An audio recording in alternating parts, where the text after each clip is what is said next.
রাজধানীর ধানমন্ডিতে কুমিল্লা বিভাগীয় সমিতি আয়োজিত ইফতার মাহফিল ও বিশেষ সভা গত ১ মার্চ ২০২৬ সংগঠনের সভাপতি বীর মুক্তিযোদ্ধা অ্যাডভোকেট ডক্টর জমিরুল আক্তারের সভাপতিত্বে অনুষ্ঠিত হয়।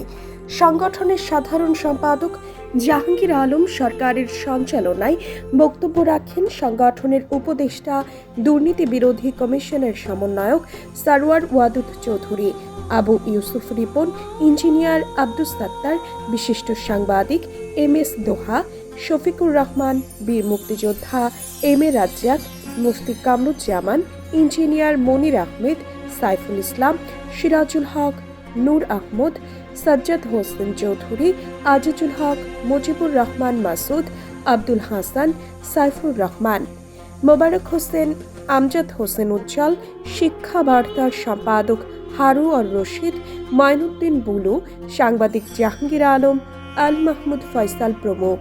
উল্লেখ্য, কুমিল্লায় বিভাগ প্রতিষ্ঠার লক্ষ্যে বিগত ৫ বছর যাবৎ বিভিন্ন কর্মসূচি পালন করে আসছে এই সংগঠনটি। আগামী ঈদুল ফিতরের পর কেন্দ্রীয় কমিটি পুনর্গঠন ও সদস্য সংখ্যা সংগ্রহের লক্ষ্যে ৩টি উপকমিটি গঠন করা হয়। বর্তমান সাধারণ সম্পাদকের অসুস্থতাজনিত কারণে আবু ইউসুফ রিপনকে সর্বসম্মতিক্রমে ভারপ্রাপ্ত সাধারণ সম্পাদক হিসেবে মনোনীত করা হয়।